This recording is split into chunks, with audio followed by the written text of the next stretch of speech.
Assalamualaikum warahmatullahi wabarakatuh. Perkenalkan, nama saya Enden Isdariah.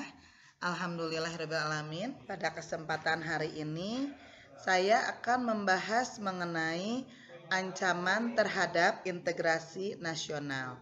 Ya, ini bisa masuk ke dalam KD 3.4 dalam silabus PPKN. Baik, ancaman terhadap integrasi nasional dikutip dari situs resmi Kementerian Pendidikan dan Kebudayaan RI, ancaman adalah setiap usaha dan kegiatan baik dari dalam negeri maupun luar negeri yang dinilai membahayakan kedaulatan negara, keutuhan wilayah negara, dan keselamatan segenap bangsa.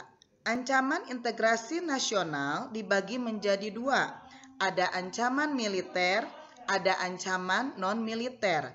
Sekarang saya akan jelaskan terlebih dahulu apa itu ancaman militer. Ancaman militer yaitu ancaman yang menggunakan kekuatan bersenjata yang membahayakan kedaulatan negara, keutuhan wilayah negara, dan keselamatan segenap bangsa. Sedangkan ancaman non-militer adalah ancaman yang tidak menggunakan senjata, tetapi jika dibiarkan akan membahayakan kedaulatan negara, keutuhan wilayah negara, dan keselamatan segenap bangsa.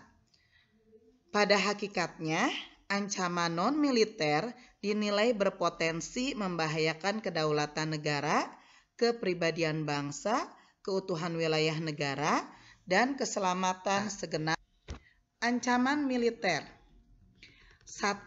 Ada ancaman dari dalam negeri, diantaranya pemberontakan bersenjata, konflik horizontal, aksi teror, sabotase, aksi kekerasan yang berbau sara, gerakan separatis atau upaya pemisahan diri untuk membuat negara baru.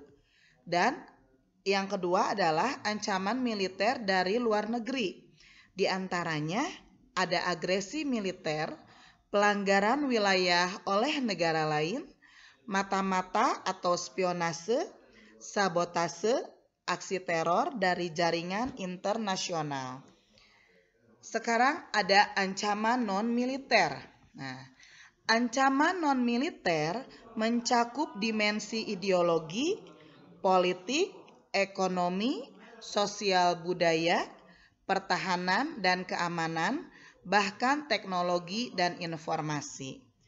Contoh ancaman non-militer antara lain pengaruh gaya hidup kebarat-baratan, tidak mencintai budaya sendiri, tidak menggunakan produk dalam negeri.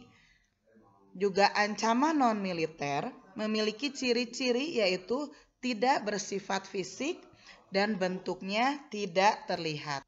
Nah, sekarang kita bahas mengenai integrasi nasional. Dikutip dari situs resmi Kementerian Pendidikan dan Kebudayaan Republik Indonesia, integrasi nasional adalah proses penyesuaian dan penyatuan unsur-unsur kebudayaan Indonesia yang beragam hingga terwujudnya persatuan dan kesatuan bangsa. Integrasi nasional adalah bersatunya suatu bangsa yang menempati wilayah tertentu dalam sebuah negara. Faktor pembentuk integrasi nasional. 1. Adanya rasa senasib dan seperjuangan yang diakibatkan oleh faktor sejarah. 2. Adanya ideologi nasional yang tercermin dalam simbol negara yaitu Garuda Pancasila dan semboyan Bhinneka Tunggal Ika. 3. Adanya tekad serta keinginan untuk bersatu di kalangan bangsa Indonesia seperti yang dinyatakan dalam Sumpah Pemuda. 4. Adanya ancaman dari luar yang menyebabkan munculnya semangat nasionalisme di kalangan ini. Sampai di sini dulu, nanti kita lanjut lagi ke bahasan selanjutnya.